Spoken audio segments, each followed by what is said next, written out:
anonyme berger à un homme célébré. Nous présente quelques tableaux d'une seule personne. D'abord un berger qui certes a commencé à avoir des entrées au palais royal, où il était d'abord simple musicien et plus tard porteur d'armes.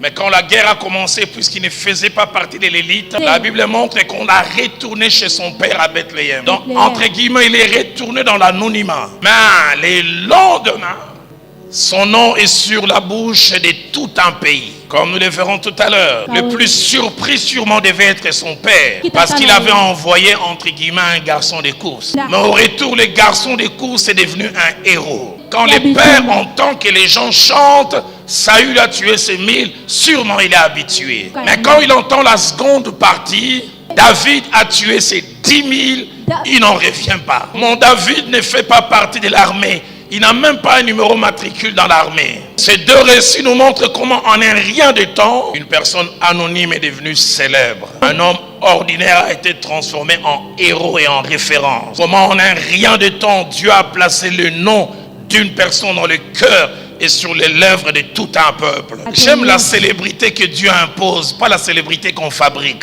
J'aimerais dire à quelqu'un, Dieu est meilleur marketeur. Et ce soir, au travers de mon intervention, j'aimerais nous faire comprendre plusieurs choses, dont 3 principalement. Première, c'est que pour les changements et l'amélioration de notre qualité de vie, il y a et il y aura toujours 2 acteurs. Dieu et nous-mêmes. Et comme mon pasteur le fait, Jacques-André Vernon disait, Dieu fera toujours pour nous ce que nous ne pouvons pas faire. Mais Dieu ne fera jamais certaines choses à notre place. Il y a des choses que toi et moi, nous devrions faire pour que nous devenions. Pasteur Vernon disait, Dieu peut te préparer la nourriture, mais c'est à toi de la prendre et de l'amener vers la bouche. Deuxième des choses que je partage au travers de cet enseignement, c'est la nécessité de savoir que la vie est dynamique.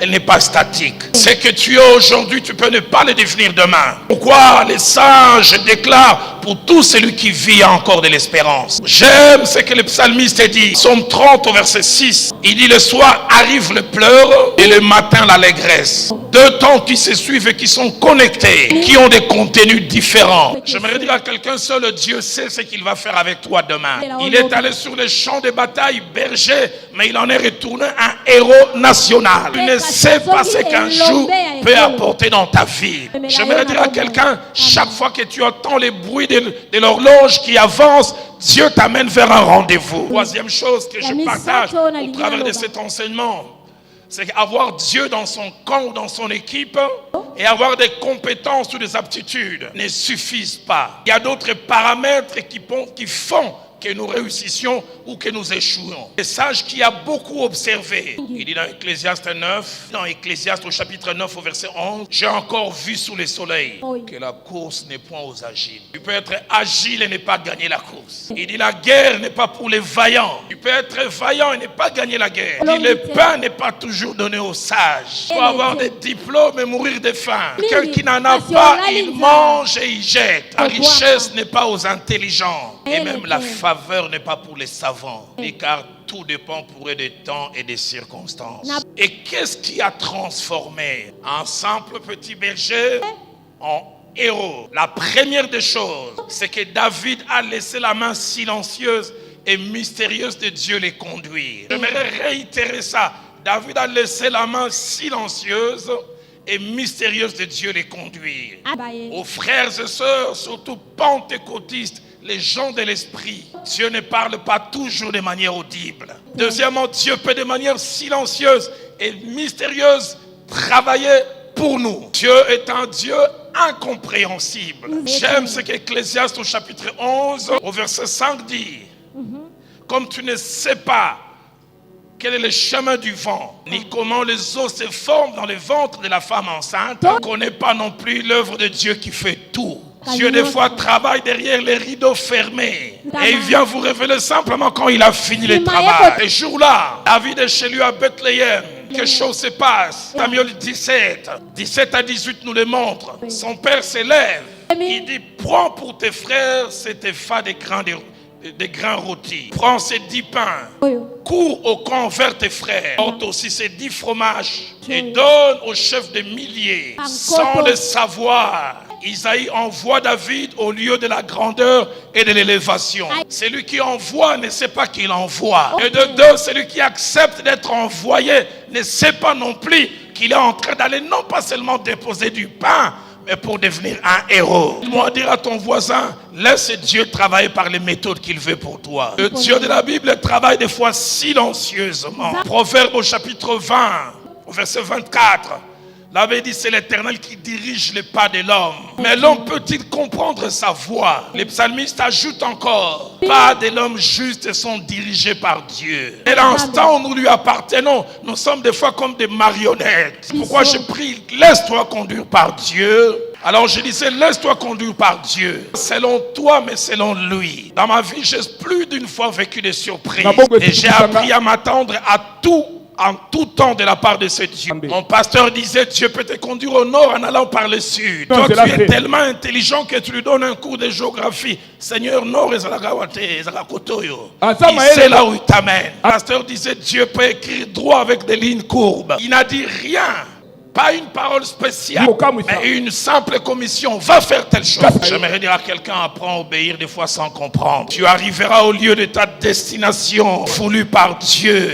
J'aime deux autres exemples dans la Bible. Cette jeune fille a accepté le Dieu de Naomi. Et alors que Naomi lui demande de retourner et rester avec ce Dieu, elle prend la décision, ton Dieu sera mon Dieu. Tu iras assurer que Dieu me traite dans toute sa rigueur. Autre chose que la mort vienne à me séparer de tout. Elle avait tout à gagner en restant Moab. Et humainement parlant, elle avait tout à perdre en s'attachant à cette femme. Veuve, pauvre, citoyen de second rang. Et quand elle rentre à Bethléem, elle veut rendre service à sa belle-mère.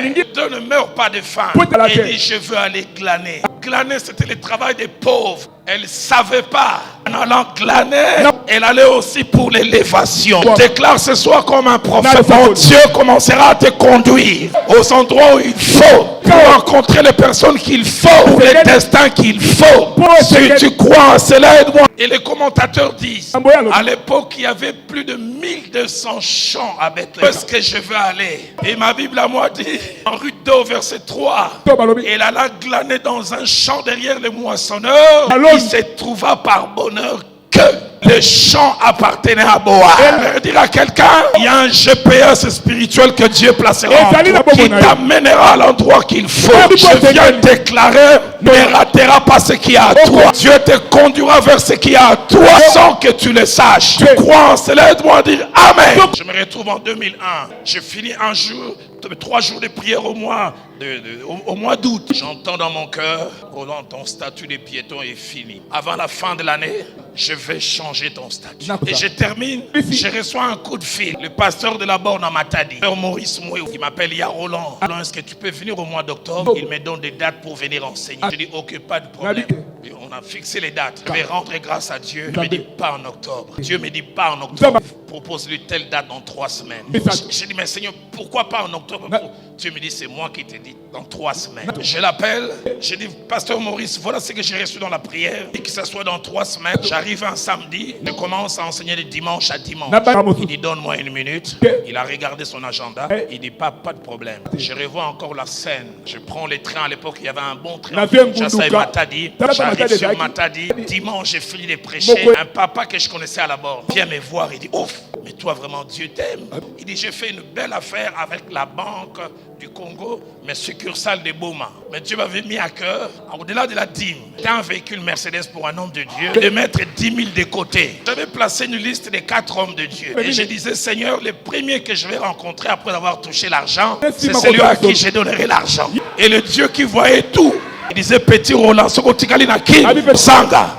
changez Badatouana. Je viens déclarer comme un prophète. Il t'amènera à l'endroit où il faut pour des choses qu'il faut. Garçon de course qui va rencontrer élévation. Luc chapitre 2. Verset 27, il s'appelait Siméon. Il avait reçu une promesse. Tu ne mourrais point avant d'avoir vu le Christ du Seigneur. Il avait reçu ça. La Bible à moi dit, un jour il s'élève, poussé par l'Esprit. Poussé par l'Esprit. Seigneur, pousse quelqu'un par l'Esprit. Allez là où il faut, au moment où il faut.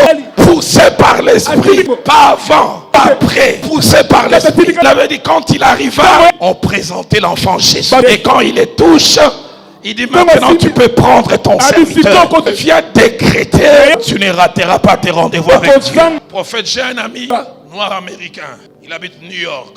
Pour ceux qui sont déjà là à New York, c'est 5e avenue, 10e avenue, 20e avenue.